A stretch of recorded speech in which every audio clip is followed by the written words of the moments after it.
It takes a lot of ingredients to fix or build a car, like cooking, but without the frozen dinner easy way out. eBay Motors has 122 million parts. It's always the right fitment, so you can follow any recipe to a T. Whether it's a vintage Italian coupe that's classic like Grandma's meatballs or a German luxury car that's as complicated as Oma's rouladen, to cook up something great in the garage, use the eBay Motors app or visit ebaymotors.com. Let's ride.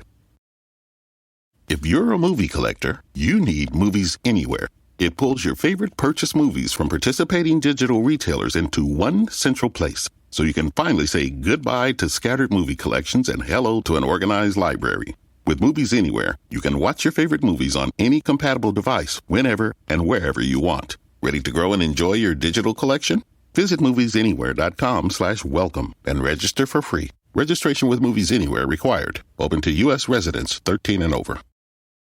Hey, this is big news. The Hockey Heaven podcast, brought to you by Baldwin Ace Hardware, has returned. Okay?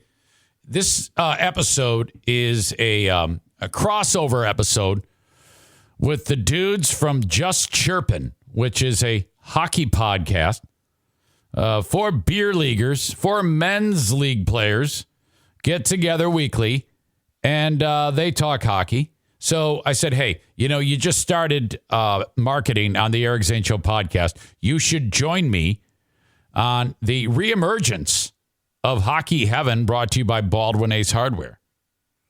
And one of the all-around amazing good guys in hockey joined us for this episode. Ben Simon, coach of your Grand Rapids Griffins. This guy is awesome. I love him so much. We got Jay and Stefan from Just Chirpin'.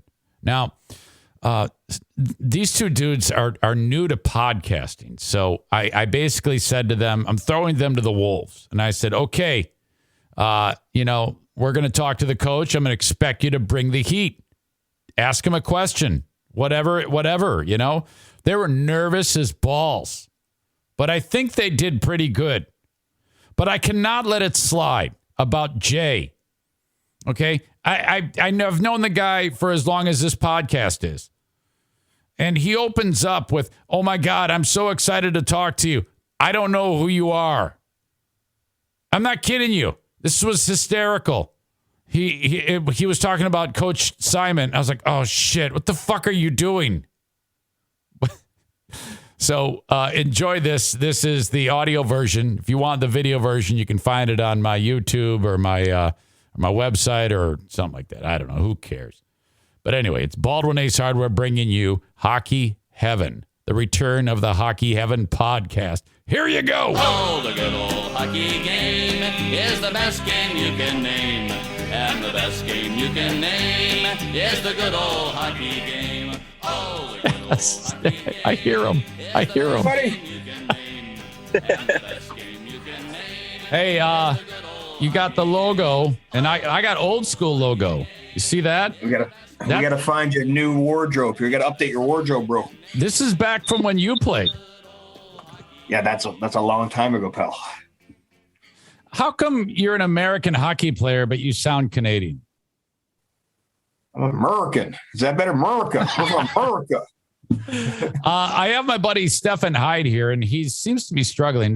Would you just sit still? Can you just sit still, Stefan? Yeah, let me do this. Yeah, I like that better.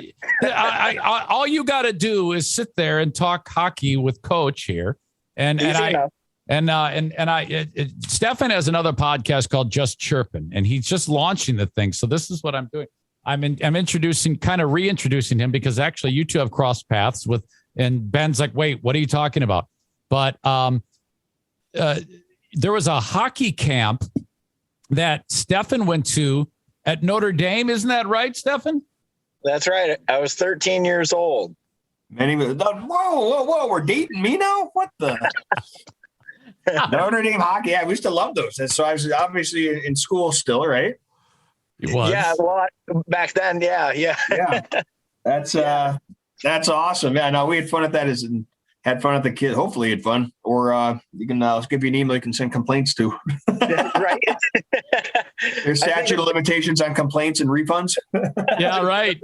What was because you didn't tell me what it was. You said there was just some hilarious moments that you remember from that, right, Stefan?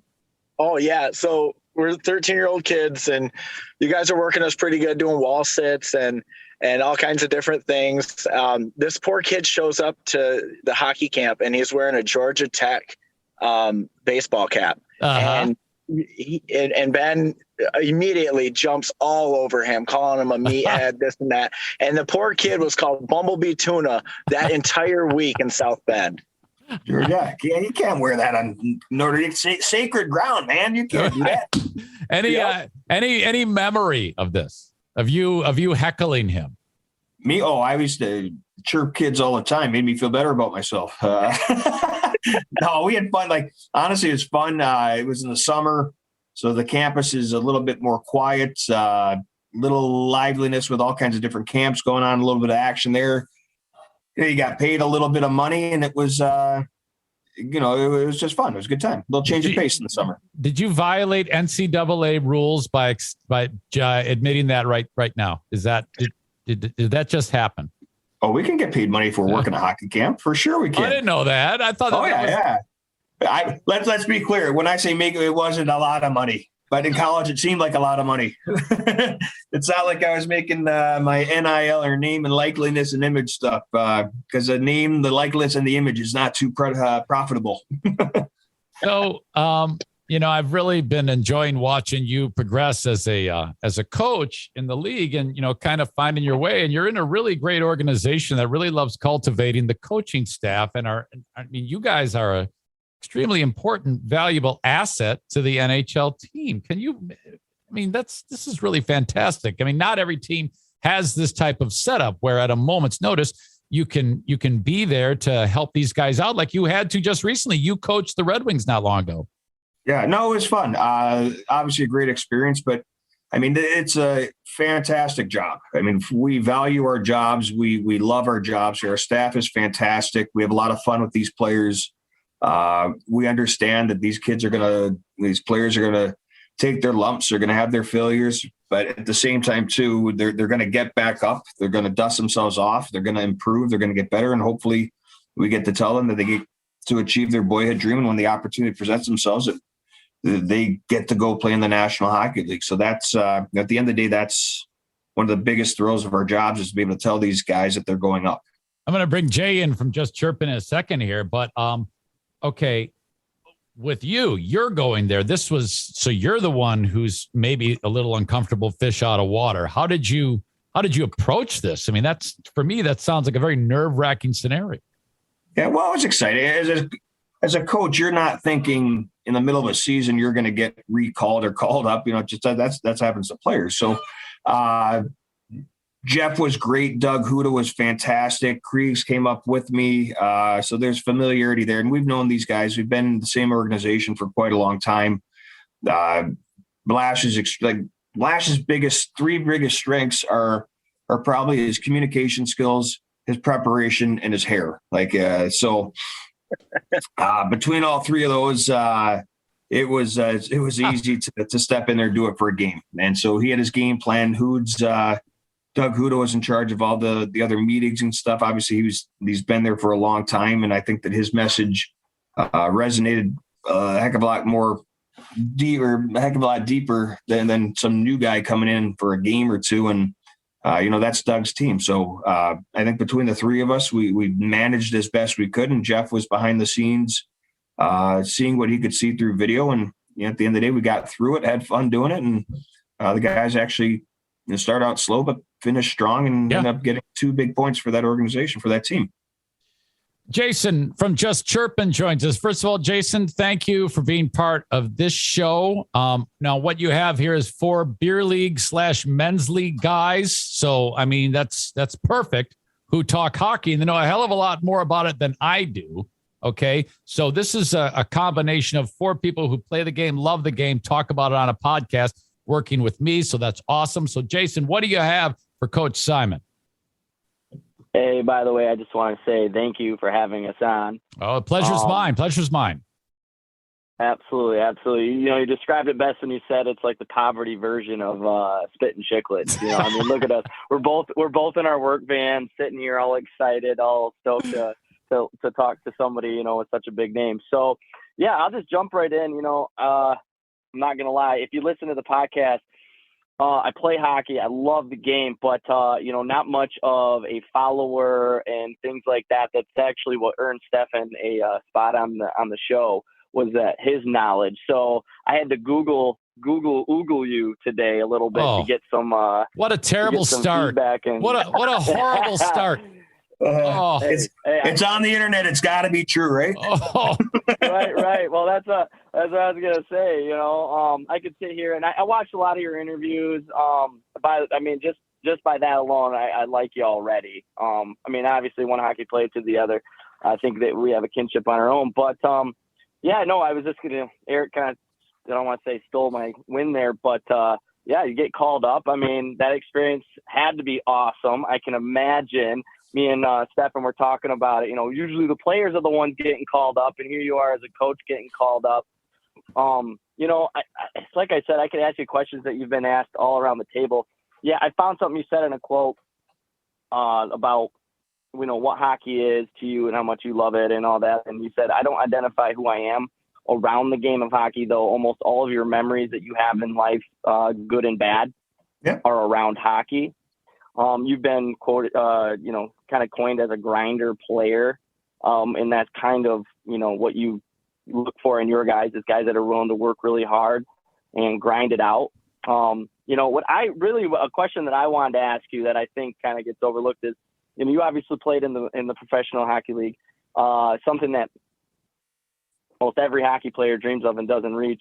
Is there a moment where you were on the ice with one of your idols that you just will never forget for the rest of your life that you'd like to share?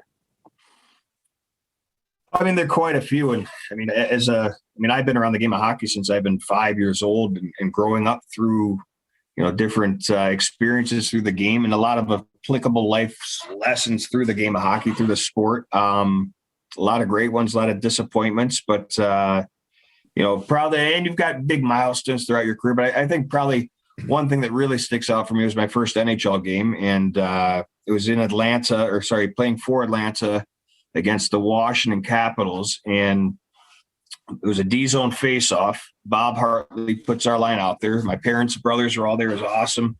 They flew them out there first shift. So they fourth line grinder, D-zone face-off. We throw the fourth line out there, which is our line. And so, of course, Washington has the last change. So Washington puts out their top line. Here comes Adam Oates. And I don't know if you've ever seen Adam Oates' stick blade. His stick blade is maybe 8 inches, smaller stick blade. I used to love the Boston Bruins, Adam Oates, Cam Neely, Ray Bourque. Love those guys. So my first face-off was against Adam Oates, stick down, didn't even come remotely close to touching the puck. He snaps it back to go D-to-D, shot, change. Great scoring chance. Bob Hartley, change it up.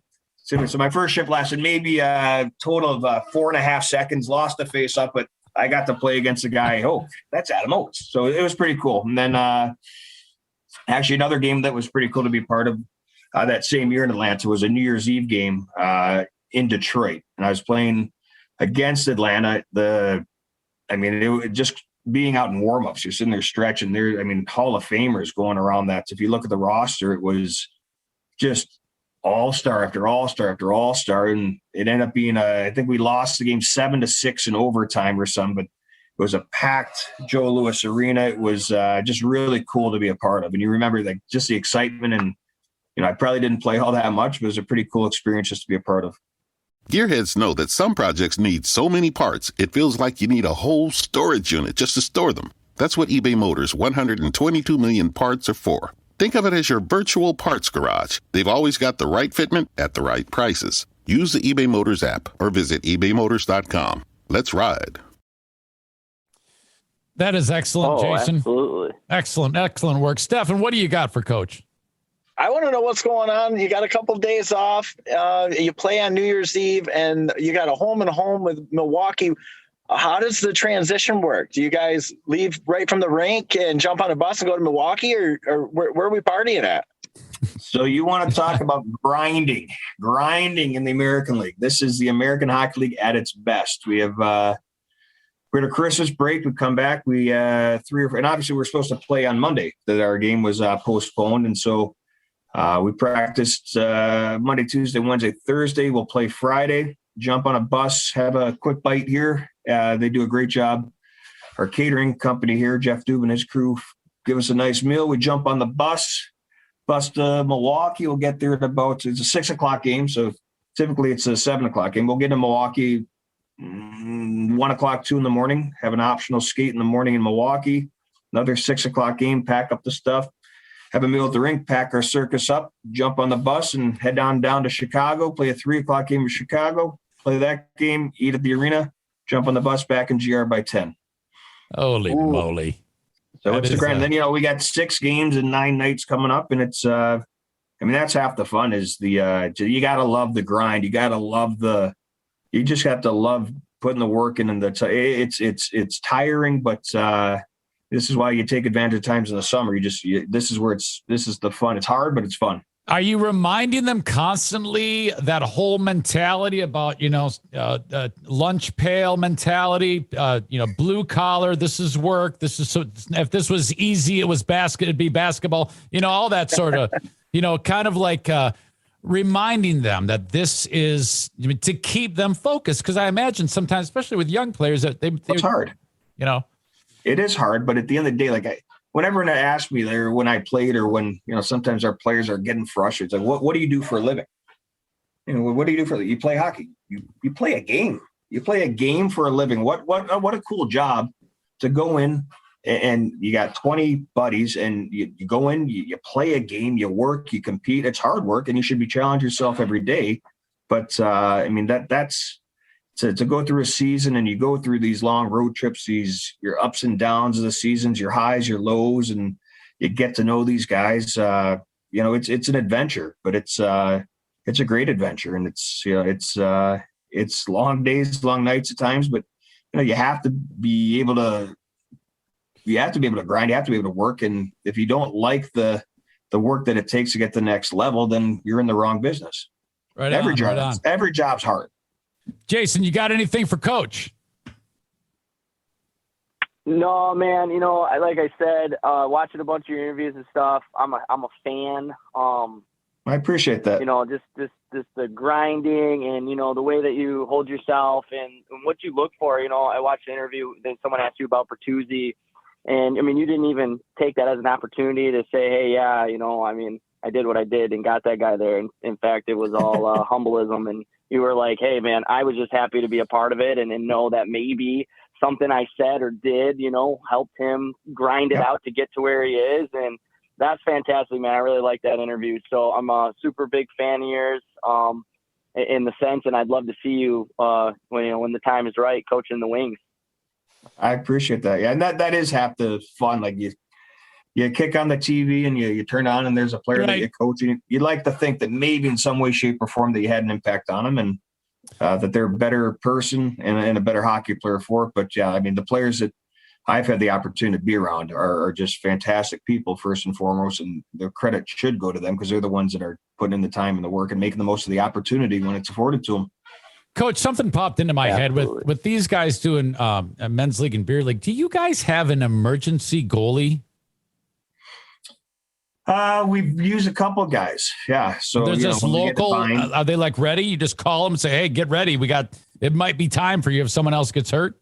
Sometimes. Yeah. And then if we're going long practices or, a lot of skills days, we'll bring in an extra goalie to give our goalies a little bit of a breather and, spread the workload a little bit. So come game time that, our guys aren't completely burned out through the week.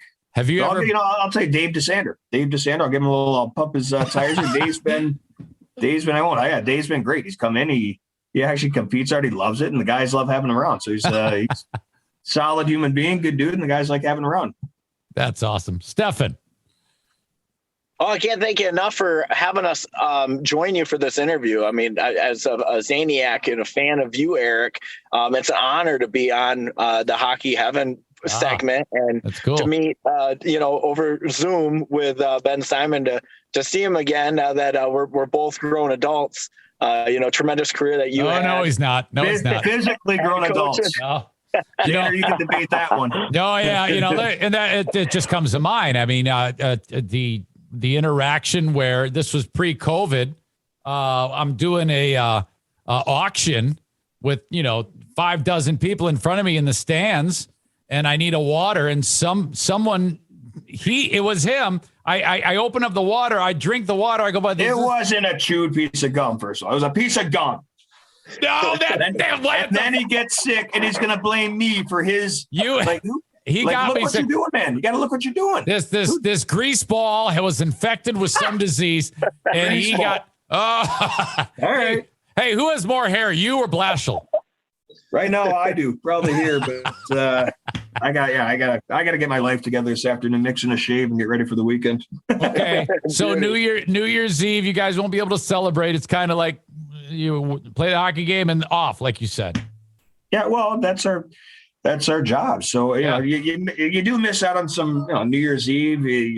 Maybe your Christmas break isn't as great or as long as you think, but it's the best job in the world. So you do miss out on some little things, but in the long run, and I wouldn't change it for anything in the world. I love the atmosphere at the games. The hockey team gives me carte blanche to be able to do various nuanced things when the play stops, and I love watching the bench, looking for reactions from players on things. Is there anything that stands out that I can get from my knowledge that you hear me do? Because I sometimes wonder if anybody's even listening. Oh, we're listening. Yeah, we can hear your little, and there's a delay in the game and you're chirping the guy. Oh, good hustle. Charlie hustle. Love the hustle. We hear it, but we can't get too distracted. I can give you grief after the fact. But no, I think all in all, like our hockey business side of things and the show within the show and the team behind our team is, it's tops in the American League, and we've got a great building here. The people that put the time in to get the fans and to put the show on for our great fans here is great. New Year's Eve is one of the best games, best environments to be a part of here, and it should be a lot of fun. You've been watching World Juniors, watching Donovan Sabrango? I have, yeah. I got my USA Hockey right here, buddy. Canada beat Austria, so that was big. And Donovan got a goal in game one. I don't know if you saw that. He was trailing the play. It was a great-looking goal. Nice pass by Perfetti there, who plays in Manitoba. So, and buried his opportunity. So it's great to see him have that opportunity to represent Canada. It's a lot of people in the U.S. don't understand the significance of the World Junior Tournament, but in Canada, where hockey is tenfold, a huge honor. And he was extremely excited. His family was extremely excited and proud. His mom was, they interviewed his mom. You can just see the thrill, like they're genuine, just the genuine, the amateurism, the importance it means to them, and just the fun that they're having with it. It's refreshing. And he's been a great, for a young kid that, for all intents and purposes, by the rules, he's only allowed to play for the Griffins this year because he played a requisite number of games in the American League last year. For a kid of his youth and experience, he's come in here and had his confidence is getting stronger. It's getting better. I hope this tournament, similar to what Joe Valeno did, goes on to World Juniors and shows that has a good showing. Everything comes back and takes that confidence and hits the ground running when he comes back here. But in the meantime, we're watching, we're cheering, and a lot of prospects for Detroit are playing in that tournament. But we've been seeing a lot of those kids. So when you see Donovan, guys that you have here and you're more intimately involved with on a daily basis, it's awesome to see. So we're cheering from afar, and if and when they play the U.S., I got to make a decision as to who I'm cheering for. Right. Speaking of youth and young players, watching Moritz Seider play in Grand Rapids, and you coach Moritz Seider, and then last year he was playing in the Swedish League, and now he's in the NHL. He's really he's a super special player, right? I mean, is everybody picking up on the same thing about he's extremely rare? Well, Mo's biggest strength and attribute is it's his enthusiasm, his infectious personality. He's got just got a vibe about him that you want to root for the kid. He works hard, great attitude, great work ethic. And on top of that, he's a pretty darn skilled special player. And he's not afraid to make mistakes. He cut his teeth down here a little bit. And then obviously the league being shut down is a great experience for him to go play over in Sweden. I think both as a experience hockey-wise, but, being on his own as a young kid in a different country, it's strengthened his personality even further. And I think it's matured him as a person further. And I think you see that translate onto the ice. He's just a fantastic, unique player that I think the Red Wings did a really good job of identifying and grabbing at the right time. It's going to be tough to root against Joey Hicketts and Dominic Turgeon in about a week here. They're coming to Grand Rapids. You'll have your field day with them on at the appropriate times. But yeah, those guys again, big turnover this year. We lost. They didn't lose. Just a changeover, and that happens in the American League. You lost guys like Joe Hicketts, Dominic Turgeon, Dylan McElrath. Other guys graduated to Detroit. So, we saw those guys last time in Iowa, and those are guys that have been here for 4 or 5 years. So this was really, for me, the first year that I've been here where those guys haven't been here. So it was a little bit, nice. Different. Yeah. But those guys are just fantastic guys. And they helped, when we won in 2017, they were big pieces of that. And to help build the culture that we've tried to establish here and maintain here, it's sorely missed. And I'm sure they're applying what they learned in their experiences here and helping Iowa cultivate their own kind of right on. Final word, Jason, do you have any one-sentence stuff you can pass along to the coach, words of encouragement, maybe catch him at a beer league game, or check out your podcast? Hey, absolutely, man. Maybe the future will bring us having another conversation on just chirping. That would be fantastic and definitely give us a leg up on, some of the comp. But, hey, man, again, huge fan. I'm actually going to be paying more attention now just because of, getting to read up on you in this interview and stuff. So good luck, dude. Keep doing what you do. Appreciate it, man. Thanks. Yeah. And Zane, you can flip my info to Jason and Steph, and I'd be happy to come on. Yeah. What I'll do is I'm gonna pass them over to Streetel, and I'll put in a good word in that, because the Griffins, they're always like, oh, you got to come through us. I'm like, no problem. I don't want to step on your toes, but I'll definitely do that. Stephen, final word. Thanks for coming on with us, and check out justchirping.com. Go Irish and go Griffins. Beautiful. All right. Coach, thanks. Coach, thank you. I'll see you Friday. Ben. Zaner, can I ask one question first? Please do. Like, your dogs haven't moved like that. If that doesn't epitomize like owners and their dogs, like that is you right there. Yeah. This is O'Neill. That's O'Neill. And that's Bruce. And you know what? I'm not kidding you. We got him when Bruce Ramsey was an assistant coach in Grand Rapids, and we named him after Bruce Ramsey. I'm not kidding you. That's and in hilarious. fact, if he gets in trouble, you'll hear Bruce Ramsey. They actually call it's named after Rammer. Oh, that's funny. The next one's going to be named Ben Simon. Yeah. Yeah. What is your nickname? Is it Benji? Benji. Like that's No. a mean. That's horrible. What do they call you? Benner? I mean, not Benny. Yeah. Real hockey players are real clever. Hey, Zane. Hey, Smitty. Yeah. Smith is Smitty. Put a Y on the end of it. Put a Y on the end of it. Yeah. That's it. Like, Wire what's the easy solution? No. All right, boys. Thank you. All right, gentlemen. Enjoy your days. Thank you. See ya. Bye-bye. Take care.